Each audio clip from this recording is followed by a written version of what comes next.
This is KGW News at 11. Within minutes, I got one of those infamous hugs, and I just went, oh. First tonight, her whole life had been leading up to the internship at the Oregon State Capitol. But as soon as it began, Annie Montgomery says she realized it would be a much different experience than she had hoped. Now she and another intern have filed a multi-million-dollar lawsuit claiming they were repeatedly harassed by former state Senator Jeff Cruz, and the top legislative officials failed to prevent it. Thanks for joining us. I'm Dan Haggerty. And I'm Laurel Porter. Annie Montgomery said she was terrified to speak out about sexual harassment, but she feels it's important to shine a light on the culture she witnessed at the Oregon State Capitol. That's why she sat down with me for this exclusive interview. It was so constant. It was every day it was something different. And he would kind of come out of his office and I'd be working and he'd come around and put both of his hands on my shoulders and his head on top of my head. And I couldn't figure out, it's one of those things where you're like, this is not happening. This is insane. He called her sexy, his baby lawyer, and little girl. She says she quickly learned this was the environment she'd be working in. They called me the Ivanka Trump of the Republican Party on that floor. And I was like, that's, and this is also a time Donald Trump had just gotten elected. Like, we had a president who had admitted on tape to sexually harassing people. So I just, this was the land that I lived in. A fellow law student was also placed in Cruz's office, Adriana Martin Wyatt.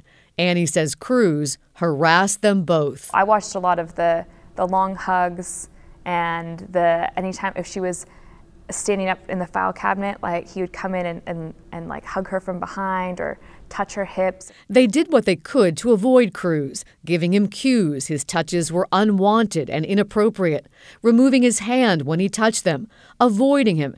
Annie stopped wearing makeup and dresses. And eventually, she even moved her desk out of his office. Everyone knew. It happened all the time. I mean, he was hugging me and touching me in front of other elected officials in meetings. The interns didn't know who to tell because they say everyone, including legislative leaders, already seemed to know. It was clear that everyone knew about it. I don't know how they didn't know about it.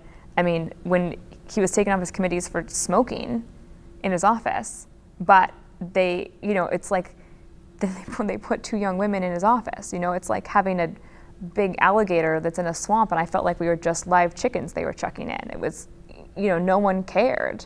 And then once we were there, no one checked in on us. She agrees with the conclusion of the investigative report from Oregon's Bureau of Labor and Industries that the Oregon legislature is a hostile work environment. So how would you describe, while you were there, the legislative culture? Very Mad Men. In the worst ways that you can think of it.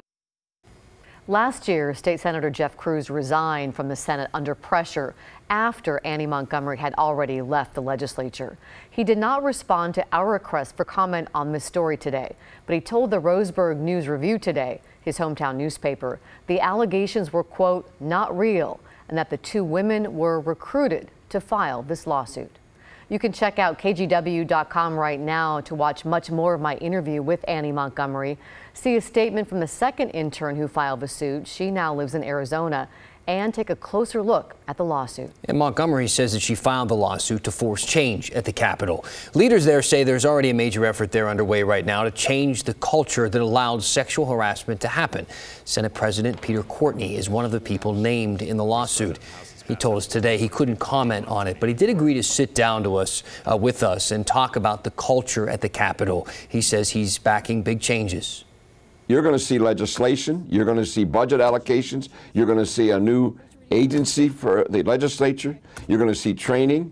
It's unbelievable. You're going to see auditing ourselves every year to see whether or not the training has taken and how much progress we made and we haven't.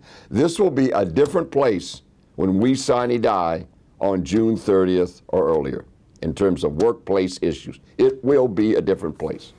Senator Ginny Burdick leads a committee that will write new agency guidelines and laws surrounding sexual harassment. She says her group will also work to implement change that will make it safer for people to report harassment, like allowing some things to stay confidential.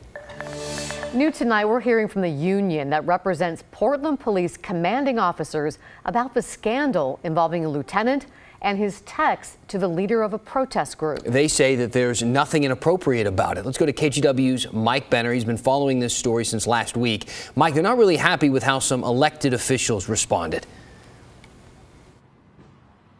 That's right, Dan. The union filed a complaint against Mayor Ted Wheeler and Commissioners Chloe Eudaly and Joanne Hardesty. That complaint alleges that all three made public comments that constitute workplace harassment, discrimination, and retaliation. Now, this all has to do with text messages between Portland Police Lieutenant Jeffrey Nia and Joey Gibson of the right-wing group Patriot Prayer. The group has been involved in several violent clashes in Portland. The text messages show that Nia and Gibson had a friendly rapport, and they discussed Gibson's protest plans. The mayor called the text messages disturbing and demanded an investigation. But Lieutenant Craig Morgan of the Portland Police Commanding Officers Association says Lieutenant Nia was simply doing his job to keep the community safe. And there's more to the story. There were many active attempts to reach out to folks on the left as well.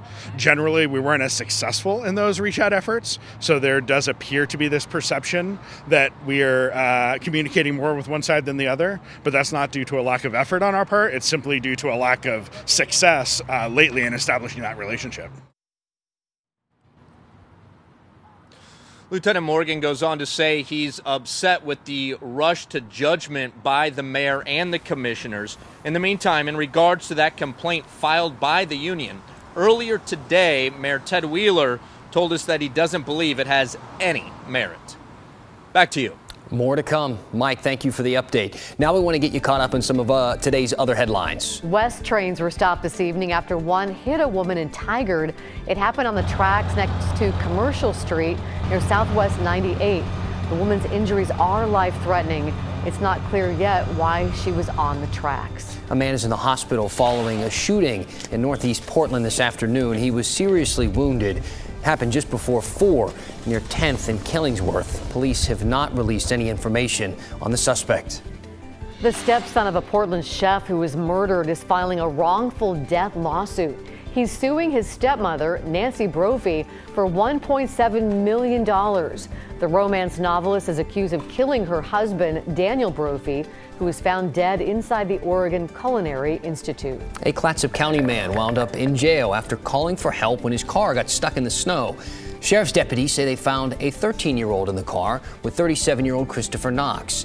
He claimed it was his daughter, but investigators say that wasn't true. They arrested him for sexually abusing the girl. Metro's having a hard time keeping up with trash piling up in transfer stations. They're asking you to hold off on bringing large items to the dump until at least March 1st. The backup started last week when Interstate 84 kept closing for snow. That meant trucks that normally haul garbage from Portland to Eastern Oregon couldn't get there, and then that caused the backup.